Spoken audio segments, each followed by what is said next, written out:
Hi, this is Gary with MACMOST.com. Let me show you 8 different ways that you can adjust the colors on your Mac screen. So there are many ways that you could adjust how colors look on your Mac's screen. A lot of these depend on which model Mac you've got and also whether or not you're using a third-party external display or not. So let's start by going to the most obvious place. That would be System Settings and then to Display or Displays. And then here you can choose the display first. So I'm going to select, for instance, the studio display here, one of 2 screens I have connected. And then I'm going to go down here to the preset, which is the color profile. And then here I can set the color profile here. What you see here is going to depend on which display you have, whether it's a built-in one, an Apple one, a third-party one, and also software you have installed. Some software may install specialty profiles here, like Adobe stuff. And you can also go to custom presets for all sorts of custom presets here. You can also go down to calibrate, or depending upon your Mac, you may see customize here. And then you go into a special utility. Since I have an Apple Studio display here, it's going to go to the Apple Pro Display Calibrator. But you may instead go to the Display Calibrator Assistant for, say, a MacBook. And here you can do calibration. Now, this is really for pros, those that have to have the colors on their screen match other displays and also maybe match what is printed either on their own printer or going to a publication like a magazine or book or something like that. Pros like that usually are used to dealing with calibrations, although we certainly can use these to make the screens look a little bit different or a little better for our eyes if we wish. Notice here, if I switch to my third-party display, my second display, things change here at the bottom. The preset changes to color profile, and I can choose some color profiles, and there, sure enough, is customized, and I can select from these here, very different. I can click plus and then end up at that Display Calibrator Assistant instead. If you find these videos valuable, consider joining the more than 2,000 others that support MacMost at Patreon. You get exclusive content, course discounts, and more. You can read about it at MacMost.com/Patreon. Now, for most of us, it's easier to simply use tools like True Tone here, which will look at the lighting conditions and adjust the colors appropriately. You may or may not see these depending upon what display you've got, but you could certainly turn this on and see if this helps. For me, in my current conditions, it's making the screen colors a lot warmer right now when I have it on than when I've got it switched off. Another simple option you've got is Night Shift.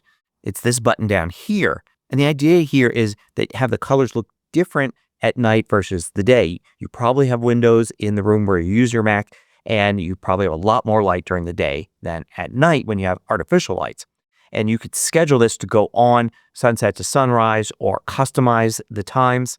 And you can turn it on temporarily, just like right now. And you can see how it changes the color there to look a lot warmer. And you could adjust it here like you want. And the idea here is to have color changes at night that will help you then transition from using your Mac to then going to sleep. Now, a much more obvious and direct way to change how your screen looks is to go to System Settings and then Appearance. And then at the top, you've got light and dark modes. In dark mode will change everything. Makes everything much darker. It changes your wallpaper. It changes how all of the different windows work. And for a lot of apps, it changes the text. You can see white text on a black background here in System Settings and also in Notes. It won't change things everywhere. For instance, if you go to Safari, notice that web pages, for the most part, still retain black text on a white background.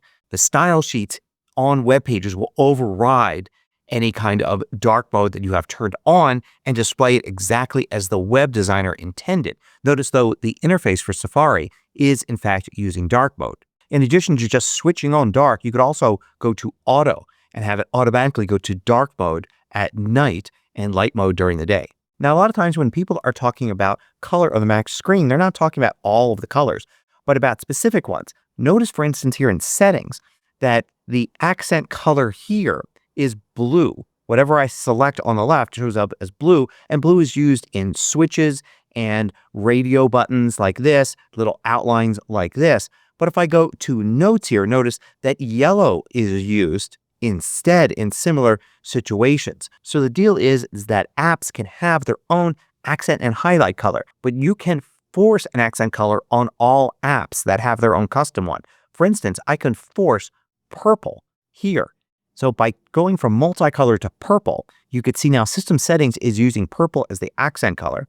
It also changes the highlight color to a purple, although I can customize the highlight color to be something completely different. So let's change the highlight color to orange like this.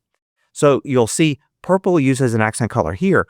Also notice now in Notes, purple is forced on it as the accent color and orange is forced on it as the highlight color because that's what we're doing here. So you have the choice as to whether apps can use their own preset color or you force a color on all apps throughout the system. Now, another place you can go to adjust colors is under Accessibility and then Display.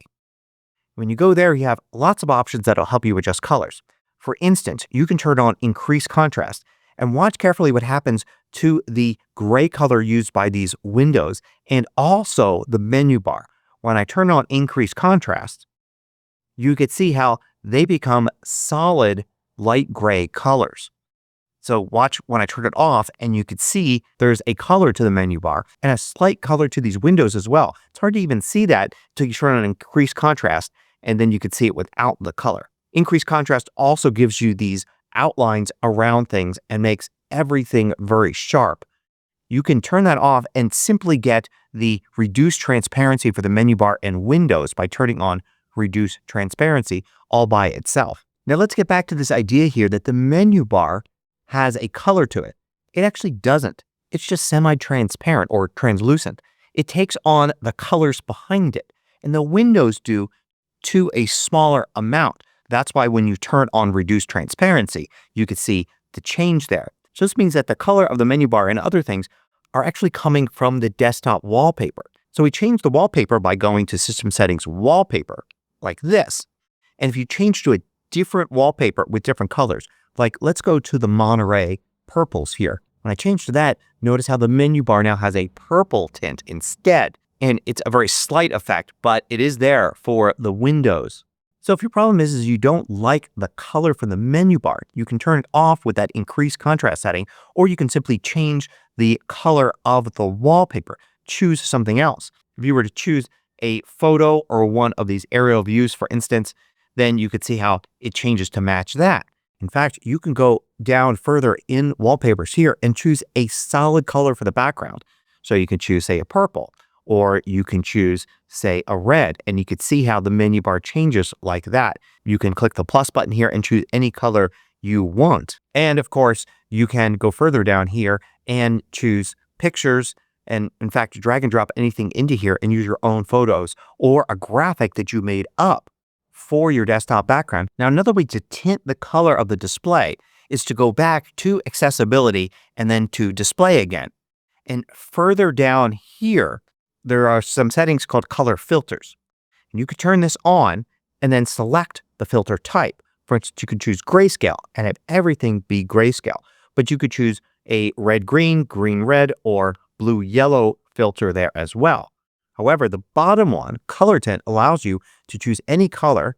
Click here and it brings up all the colors. So I can choose a green, say, and then you can choose the intensity for the tinting. So you can have a slight tint to your favorite color or color you find makes it easier for you to read text or view images or whatever you like. Now, there is one more way to change the colors on your display that applies particularly to third-party displays. If you've got a Mac Mini or a Mac Studio and have hooked up a third-party display, or maybe a third-party display is a second screen for your MacBook, then most of the time there are some hardware buttons on that display that allow you to access a menu. And in that menu, you can adjust color settings. So keep that in mind, especially if you are using, say, a MacBook screen and a third-party display. Bring up the same wallpaper or perhaps the same photo on both displays, and then try to use the hardware settings on that third-party display to adjust the colors to get it to look a little bit more like your MacBook's display, so it's consistent across both. I hope you found this useful. Thanks for watching. If you liked this video, click the thumbs up button below to let me know. I publish new tutorials each weekday. Hit the subscribe button so you don't miss out.